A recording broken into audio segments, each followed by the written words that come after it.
They stole my wedding fund for my twins' extravagant wedding, and for years I kept forgiving them. I kept hoping they'd see me really see me. But no, they didn't.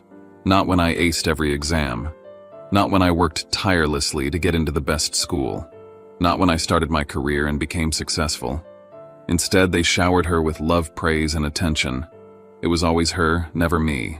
After all the years of being overlooked after they took my inheritance for her lavish celebration, I finally cut them off. I walked away, no more calls, no more texts, nothing. But now, after everything, they're back, begging for my help. I have a choice to make. And this time I won't let them steal my life again. Before I share my story, I'd love to know you're here with me. Drop a simple hi in the comments so I know you're listening. Or let me know where you're watching from. I love to see how far my story can reach. Thank you. And now, let me tell you everything. I remember the night as if it were yesterday, that tiny stage, the soft glow of halogen lights casting long shadows on the gymnasium floor. The scent of chalk and dust lingered in the air, mixing with the low murmur of parents chatting, their voices rising and falling like the waves of the ocean. I was standing in the center of the stage, my heart pounding, my eyes scanning the crowd for the only faces I cared about. My parents. I was playing the lead in the school's Christmas play, Little Red Riding Hood. The role had always been mine. I had rehearsed for weeks, memorizing every line, every movement, my excitement building with each passing day. But that night, it wasn't just my performance that would be remembered. Juniper, my twin, had a small part too. She was a flower in the background. She had 2 lines to speak, and she was perfect for the role. Beautiful, charming, everything they adored. But halfway through the play, something went wrong. Juniper forgot her lines. The audience grew quiet and she froze. And then she started to cry. Instead of focusing on me, the lead in the play, my parents rushed to her side. I remember standing there holding my breath, watching them kneel to comfort her, their hands all over her, wiping away her tears. I could hear my father's voice, gentle and soothing, telling her it was okay. I could feel the eyes of the audience on me, but I couldn't move. The moment had slipped away just like that. When the play ended, no one congratulated me, not one word about my performance. The only thing they could talk about was how brave Juniper had been, trying her best, even though she forgot her lines. It stung deeply. It was the first time I realized something wasn't right. It was the first time I understood that Juniper would always come first. It wasn't just a random act of kindness. It was a pattern. 12 minutes, my father had joked at family gatherings. That's how much older Juniper is than Jake. The firstborn always gets a little extra love. I was born 12 minutes after her. 12 minutes. 12 minutes that would change everything. Juniper's birth had been a miracle, or so they said. The story they told everyone over and over was that they had almost lost her. The doctors had told them there might only be one baby, and when they found out they were having twins, the shock was overwhelming. But somehow in their eyes, Juniper had always been the miracle. I had always been the afterthought. At first I didn't mind it. She was older after all by those 12 minutes. She deserved the attention. But over time I started to notice the little things. The photo albums filled with Juniper's accomplishments while mine sat in a drawer forgotten. The praise for every little thing she did, and the silence when I achieved something great. I had won the science fair in 4th grade. I had worked on that project for weeks, talking to specialists and researching tirelessly. I was proud when I brought home that blue ribbon. But my parents hardly looked at it. They were too busy congratulating Juniper for scoring a single point in her volleyball game. It became clear that this wasn't just about being older. It was something deeper. A preference. And I wasn't it. But there was one person who always made me feel like I mattered: my grandmother, Evelyn. I would visit her in the summers, and she would call me her gentle one, always the one she could rely on when Juniper was being too loud or too demanding.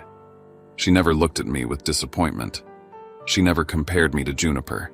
It was just me and her, and I was enough. Grandma Evelyn was the one person who understood me, the one person who made me feel like I had value beyond my birth order. And then there was Uncle Ellis. He wasn't always the most reliable, but he always had my back when things felt hard. He would tell me stories, make me laugh, and slip me extra pieces of candy when my parents weren't looking. I never realized it then, but looking back, I understand now that he was the one who tried to fill the empty spaces left by my parents. I always felt like he was the only one who didn't treat me like a side note to Juniper. But the real twist, the one that would set everything in motion, came one Thanksgiving. It was late. Everyone was sitting around the table, and Uncle Ellis had had a little too much to drink. "Did you know," he said, his voice thick with alcohol, "that your parents didn't even want twins? They were shocked when they found out about you two." I froze my fork halfway to my mouth. "What are you talking about?" I asked. He looked at me, his eyes half-lidded, and muttered, "They didn't want 2 kids. They weren't prepared for it. When they found out you were coming, they panicked. Your mom, she told the doctor, 'If we have to choose, save the other one.'" And the words hit me like a ton of bricks. Save the other one. My whole life I had wondered why I always felt like I was the backup, the second choice. And now I knew. It wasn't just the way they treated me. It was because of that moment, that decision. When they were given the chance to choose, they picked Juniper. I walked away from that conversation feeling like the last part of me that was still trying to hold on to the idea of family was slipping away. I didn't cry. I didn't yell. I just stood there holding that cup of cold coffee in my hand, watching as the reality of my life sank in. 12 minutes, I thought to myself. 12 minutes had decided everything, and those 12 minutes had made me a shadow in my own life. The years that followed were a series of small victories and quiet defeats. I was determined to make something of myself, to prove to everyone, especially my parents, that I was worthy of recognition. I threw myself into everything: academics, extracurricular activities, clubs, and eventually college. But no matter how much I achieved, it never seemed enough. The attention always went to Juniper, even when she didn't deserve it. I joined the debate team, worked on every science project, and aced all my exams. I watched as Juniper effortlessly glided through life, attending parties and socializing with friends, while I stayed up late studying, working harder than I ever thought possible. One particular moment stands out. I was selected to represent my school at the state mathematics competition in 8th grade. I had spent weeks preparing for it, studying late into the night, researching, and even reaching out to experts in the field. Juniper, on the other hand, had a soccer match on the same day. She didn't show up to support me, and when I returned home with my second-place trophy, no one seemed to care. My parents were too busy consoling her because her team had lost. It didn't matter that I had just placed in a state competition. It didn't matter that I had worked harder than anyone else. What mattered was that Juniper needed comforting. What mattered was her sadness. And that pattern, the constant feeling of being invisible, followed me into high school. I was the valedictorian, accepted into a prestigious university on a full scholarship, while Juniper scraped by with a C average. I remember walking across the stage at graduation, holding back tears as the principal handed me my diploma. And yet my parents spent the entire graduation ceremony lamenting Juniper's failed attempts to get into her dream school. Not once did they mention my accomplishments. Not once did they even look at me like I mattered. So I left. I moved far away to Seattle for college, and then to Silicon Valley for my job. I was determined to make a name for myself. But even then, even when I was miles away, I found it hard to let go of the feeling that I wasn't enough. Every time I called home, it was always about Juniper. Every conversation, every visit, everything, it was always about her. It was as if I was invisible. But I couldn't let that define me anymore. I immersed myself in my work, building my career in tech. I finally felt like I was accomplishing something that was mine and mine alone. My startup was thriving, and I was getting promotions. My stock options skyrocketed when the company went public. It was the validation I had been craving my entire life. But even with all that, I couldn't shake the feeling of being a second choice. Then one evening, everything changed. I received a call from Uncle Ellis, his voice trembling. My heart sank as I listened to him tell me that my parents had been in a car accident. They were in critical condition, and the medical bills were piling up. It was the moment I had feared. They needed me. And just like that, I was faced with a decision: help the people who had always treated me as invisible, or let them face the consequences of their actions. The small cabin in Montana was always a sanctuary for me, a place where the air smelled like pine and freshly baked bread. A place where I could be myself without the looming expectations of my parents, without the constant reminder that I was never quite as good as Juniper. The light filtered through the wooden blinds in the early morning, casting long shadows on the floor as I sat at the kitchen table, my grandmother Evelyn humming as she rolled out dough for the pies. I can still see her face, so clearly soft, wise, with lines etched from years of laughter, worry, and a love that had no strings attached. She had always been my protector, the one person who saw me as I truly was, not as a side note to Juniper's shining existence. She was the only one who ever told me I was enough. When I was a child, I used to run to her whenever Juniper received more attention, whenever the world seemed to favor her. My grandmother always took me in her arms, her voice soothing and gentle as she whispered, "You are seen, Jake. You are enough." I remember her saying that my twin and I were equally deserving of the inheritance she would leave behind. She promised me that the money she left us would be equal. She wanted us both to have the opportunity to start our lives on our own terms when the time came. "Hold on to your part, Jake. That's yours. Don't ever let anyone take it from you," she told me one day, her hand on mine, her eyes unwavering. Her words were an anchor for me. They were the only assurance I ever had that no matter how much I was overlooked by my parents, I would still have something that was mine, something that no one could take from me. The funeral came and went. The grief was overwhelming, but I held on to that promise she made to me. The will was read, and the details were simple. My grandmother's lawyer, a calm middle-aged man, handed me a small, carefully wrapped box with the official documents inside. The papers felt heavy in my hands, and when I opened them, I saw the same instructions my grandmother had given me so many times. The inheritance was divided equally between Juniper and me. The sense of security I had once felt from her words seemed to ease some of the pain I had been carrying. It was the one thing I could rely on, but as with everything in my life, that too would be undermined. Juniper was engaged to Tristan by then. Their engagement had been a whirlwind, and everything about their wedding plans was extravagant. A multi-venue celebration complete with a celebrity photographer, elaborate floral arrangements, and an entire team dedicated to making everything perfect. My parents were all in on it, more excited than I had ever seen them. They spent weeks making sure everything was up to their expectations for Juniper's big day, while I was left to the background. The first time I got a call about the wedding details was from Juniper herself. She asked for my input on the theme and suggested that I help with some of the arrangements. But I quickly realized that all the decisions had already been made. My input was a formality, something to make me feel included. Juniper had no real interest in what I had to say. She was too busy picking out her dress and finalizing the guest list. I was never asked about the wedding fund, but I knew where the money was supposed to come from. My grandmother's gift was meant to help us both when the time came. I had always thought it would be a support for the future, but now as Juniper's wedding loomed closer, something felt wrong. One day, while I was working late in my apartment in San Francisco, I received an email notification from the bank. It was a large debit one that didn't quite sit right. The notification was about the large withdrawal from my grandmother's estate, which had been authorized and processed. I was immediately confused. No one had told me about this. I hadn't received any formal communication from the family. I called my mother, my heart pounding in my chest. Her response was vague, something about, "We'll talk later." It felt off, like a conversation I wasn't meant to be a part of. The silence that followed was louder than anything. My mind began to race, the first seeds of suspicion taking root. Why hadn't anyone informed me? Why hadn't I been included in the conversation days past, and the uncertainty gnawed at me? I began to dig through my grandmother's old letters and documents, trying to piece together what had happened. I took out the will she had left for me and compared it to the bank records.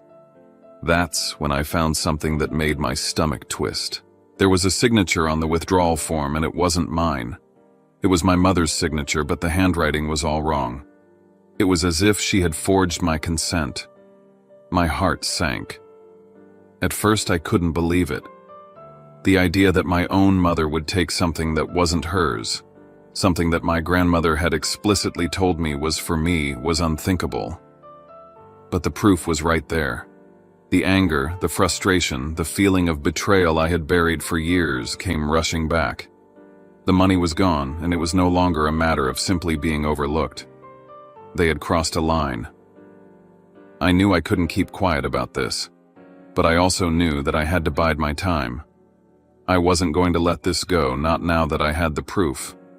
I wasn't going to let my family take away my chance at a future, the one thing I had left that was truly mine. I had to confront them, but I wasn't ready yet. I needed more evidence, and I wasn't going to stop until I had it. The drive back to Salt Lake City felt like a dream. The streets were familiar, but the emotions were foreign. I hadn't been back home in years, and the change in the city mirrored the change in me. What had once felt like a warm, comforting place now felt cold and alien. I passed the familiar houses, the tree-lined streets, and then finally my parents' house, which was unrecognizable. It was draped in white and gold ribbons festooned with flowers and covered in signs that screamed Juniper's big day. The house looked like something out of a wedding catalog, perfect, flawless, and designed for one purpose: to celebrate Juniper. As I stepped through the door, the contrast between Juniper's sparkling world and my own dull reality hit me like a ton of bricks. My parents greeted me with forced smiles, talking about the wedding preparations in the most excited tones. My mother especially couldn't stop gushing about every little detail. "We've got the best photographers, the most elegant venues. It's going to be the wedding of the year, Jake." I nodded along, but my mind was elsewhere. The gulf between us felt wider than ever. I was just a guest at this wedding, a guest in my own family's life. Juniper greeted me with a hug, her smile as radiant as always. She was the perfect image of a happy bride-to-be, but I could see right through it. She was playing the part, just as she always had. Her hand brushed against mine as she let go, and I could feel the gap between us widen. Her beauty, her charm, everything about her was curated, designed for the world to see. And I was just another prop, another character in her carefully constructed world. The wedding day arrived with all the fanfare one could imagine. The rehearsal dinner was held on a rooftop overlooking the city, the lights twinkling in the distance, as if the universe was conspiring to make everything perfect. The ceremony itself took place on a private beach, a carefully orchestrated spectacle with a view of the setting sun. The reception was held in a luxury resort, with guests wearing their finest clothes, sipping champagne, and congratulating the happy couple. Through it all, I stood in the background, a silent observer. My parents were busy with Juniper, coordinating everything, showering her with praise. I could feel their eyes on her, their love, their pride. She was their everything, and I was nothing. They didn't even ask how I was doing, didn't care to know. At the after-party, after several rounds of drinks, Uncle Ellis stumbled up to me, his face flushed with alcohol. He leaned in close, his voice low and thick. "Beautiful wedding, huh? Especially since they used your money."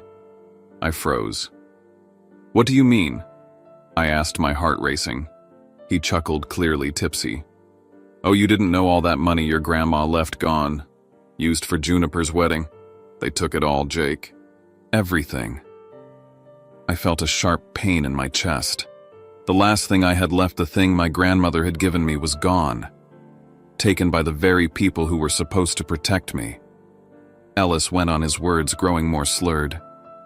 "Your mom was so proud of how it all turned out. Told Aunt Laura we couldn't let Juniper fall behind her rich friends. That's why they used your share." The words hit me like a punch to the gut. It wasn't just about the money, it was about everything.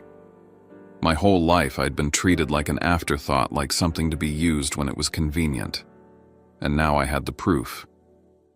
I left the party that night, walking along the beach, my thoughts swirling. The betrayal, the lies, the way my life had been shaped by others' decisions, it all felt too much to bear. Tomorrow I would confront my parents. I wouldn't stay silent anymore. It was time to take back what was mine. But for now, I walked alone along the shoreline, the sound of the waves crashing against the shore echoing in my mind. This was the moment I had been waiting for. The moment I would take back my life. I woke up early the next morning, the house still quiet. The wedding aftermath settling into an odd calm.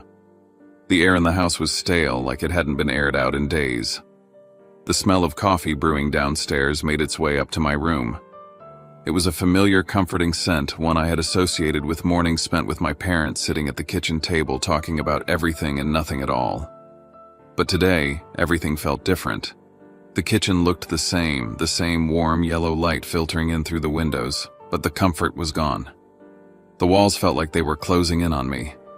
I had already made up my mind I wasn't going to let this go any longer. I walked downstairs and sat at the old wooden table, my parents' house still eerily quiet, everyone still asleep after the wedding chaos. The table was set for breakfast, but there was no welcoming conversation, no casual talk, just the space between us. I wasn't here to relive the past. I was here to address the truth. I waited a moment, letting the silence settle before I turned to my mother. "Did you use my portion of the money for Juniper's wedding?" I asked, my voice steady but heavy with the weight of years of hurt. My mother hesitated, her eyes darting away. She finally looked back at me, avoiding my gaze. "Yes," she said slowly, her voice quiet. "We did. But we'll pay you back when we can, Jake." My father, who had been silent until now, leaned forward and added, "You're a man now. You don't need an extravagant wedding like Juniper does. You've got your life ahead of you." I felt a rush of anger, but I didn't let it show. Instead, I looked at them both, letting the sting of their words sink in. They didn't see the problem. They didn't see anything wrong with it. "You don't get it, do you?" I said, my voice a little sharper now. "This isn't just about a wedding. This is about you always prioritizing Juniper over me, about taking what was mine without even asking." I paused for a moment, collecting my thoughts before I went on. This has been happening my whole life. My mother let out a sigh, a sound that was part frustration, part exasperation. "Jake, we've always tried to do what's best for you," she said. "But Juniper, she always needs more help. She's the one who's always had a harder time. You're fine. You're strong. You don't need help. Juniper deserves it because she's the older one," my father chimed in, his voice laced with that familiar justification. "We had to make sure she had everything she needed. You're fine on your own. You always have been." I felt the walls closing in on me. My whole life had been measured in terms of what Juniper needed versus what I was fine without. They never even considered that I might have needed something as simple as acknowledgement. But it had never been about me. It had always been about them, about Juniper. And then came the blow that would make everything clear. My mother, as if she was finally being honest with me, said, "You're too busy with your career. I never thought you'd get married anytime soon. You don't need the money. It's Juniper who needed it. She's the one who deserves a grand wedding." I felt my chest tighten, my breath catching in my throat. It wasn't just the money. It was the way they viewed my life. They didn't believe I was capable of love or deserving of the same things that Juniper had just because I had other priorities. My existence, my accomplishments, they were just side notes to them. I pulled out the document I had found, the bank statement with the signature that wasn't mine. My hands trembled as I placed it on the table. "Who signed this?" I asked, my voice calm but dripping with disbelief. My mother looked away, her lips pressed together in a thin line. My father stood up, suddenly agitated. "I don't want to talk about this," he muttered, walking into the living room. The silence between my mother and I was deafening. She didn't say a word. She didn't need to. The truth was right there, written in black and white. She had forged my signature, used my inheritance without my knowledge. And now she expected me to just accept it. I stood up slowly, the weight of everything I had learned crashing down on me. "I've spent my whole life trying to be seen, trying to be enough for you," I said, my voice breaking the silence.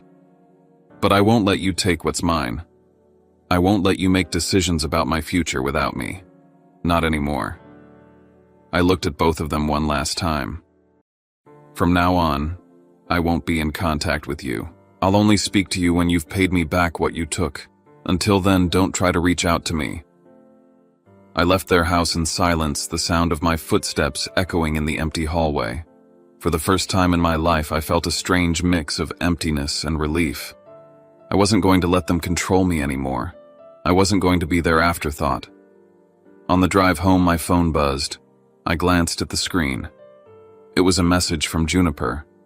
I hope you're not making too much of this. Everything we did was for family. I let out a bitter laugh as I read her message. She was standing right alongside my parents and taking what was mine. And now I had to decide what to do with the family I had left. San Francisco felt like a fresh start. I'd finally built something for myself, my career, my own apartment overlooking the bay, a life that was mine. I threw myself into my work, working long hours and immersing myself in projects that excited me. My company, a startup that had recently gone public, was soaring, and I had been promoted to senior architect. The stock options that I had received were worth more than I had ever imagined, and I felt a sense of pride in everything I had achieved. For the first time, I truly felt like I belonged. I bought a new apartment, a modern space with floor-to-ceiling windows that gave me a view of the bay. It felt like the first time in my life that something was mine and wasn't overshadowed by someone else's needs or expectations. I met Dylan, a colleague who helped me integrate into the team. He was easy to talk to, a good person who had a calm demeanor. Maya, another team member, became someone I could rely on too. Our late-night conversations and shared laughter helped me see that my value didn't have to be tied to anyone else's approval. These people, this life, I didn't have to work for their love. They respected me for who I was, not for what I could give. But even as my life bloomed in the ways I had always dreamed of, the shadow of my family never truly left. My phone would buzz with messages from distant relatives urging me to reconcile with family and move past the small stuff. They didn't understand. They couldn't. They weren't there when it all happened, when my parents chose Juniper over me, when my inheritance was stolen, when I was ignored. They never saw it. One day, I received an unexpected email from my mother. She had reached out to HR at my company, asking them to forward her message to me. "Think about it, Jake," it said. "Family is more important than anything else. Don't let the past control you. We need you." Her words hit me like a punch in the gut.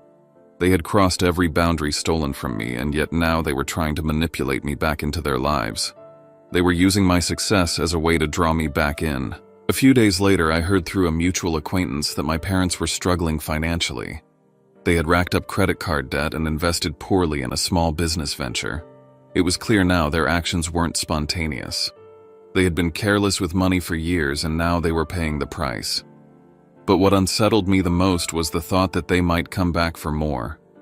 My inheritance had already been taken, but I knew that if I let them back into my life, they would find a way to take more. Just as I was grappling with all of this, my phone rang during an important meeting at work. It was Uncle Ellis. His voice was shaky when he spoke. "Jake, there's been an accident. Your parents, they were in a car crash. It's bad. Really bad." I froze. My mind went blank. Everything I had been avoiding, everything I had been running from, was coming back. The noise in the office faded away, and I was left with only the sound of Ellis's voice. The life I had built, the distance I had put between us, suddenly felt like it was all slipping away. The next chapter of my life was about to begin. But this time, I wouldn't let them take me down with them. It was just before a big meeting when my phone buzzed. I glanced at the screen, my stomach dropping. It was Uncle Ellis. His calls rarely came at a good time, and they never brought good news. I stepped outside into the hallway of the office, my heart pounding. "Jake," Ellis said, his voice shaky, "there's been an accident. Your parents were in a car crash. A truck ran a red light. They're in critical condition. They need your help. Financially, emotionally, they need you." I felt my chest tighten. The call, the urgency in his voice pulled me back into a world I had worked so hard to leave behind. My new life, the one I had built away from the past, suddenly felt like it was slipping through my fingers. Memories of my childhood flooded in. The years of being ignored, of never being enough. The hours spent trying to earn my parents' attention, only to be overshadowed by Juniper. They'd always cared more about her, always believed she needed more. I thought I had left it all behind, but now their crisis was forcing me to confront the past once again. When I arrived at the hospital, it was dusk, the low light casting long shadows in the sterile hallways. My father was unconscious, his injuries severe. My mother had broken bones that would take months to heal. As I stood outside their ICU rooms, a strange emptiness washed over me. They were fragile now, but the years of emotional neglect made it hard for me to feel any sympathy. Juniper showed up soon after, her hair perfect, her appearance immaculate, as if she had just stepped out of a magazine.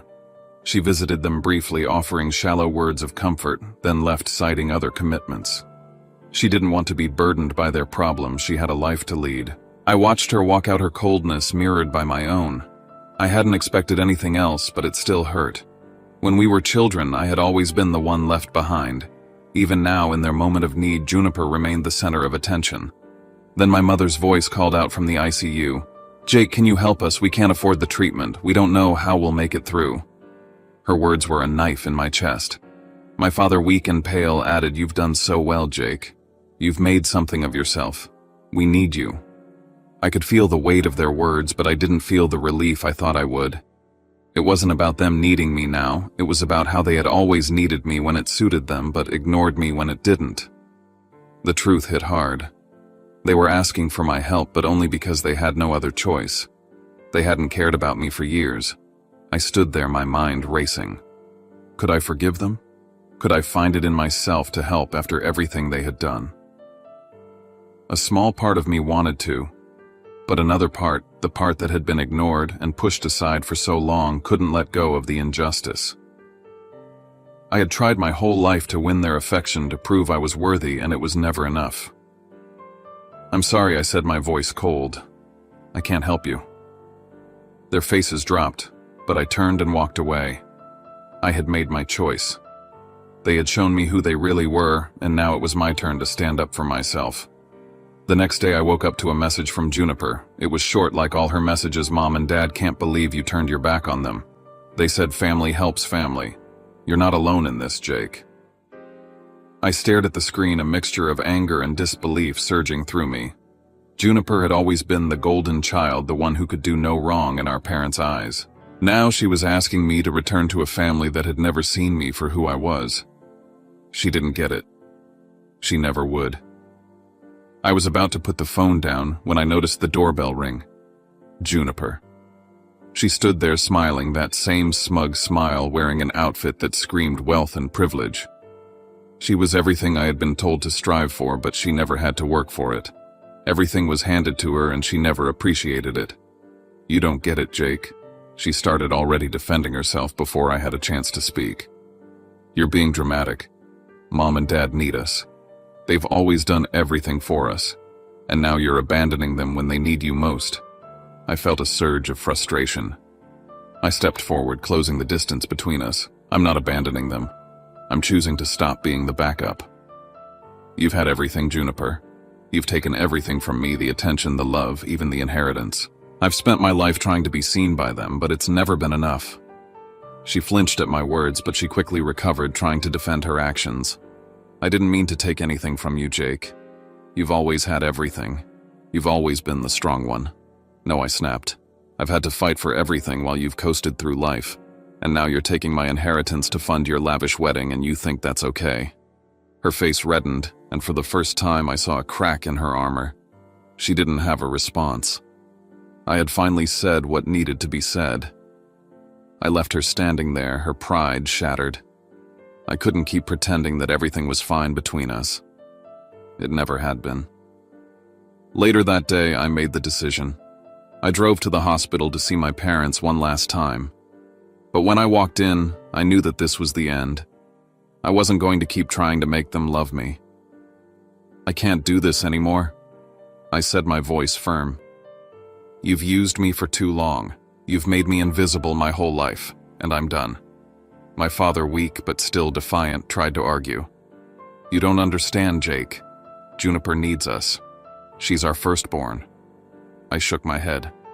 "You've chosen her every time. But I'm not your backup anymore. I'm not your second choice.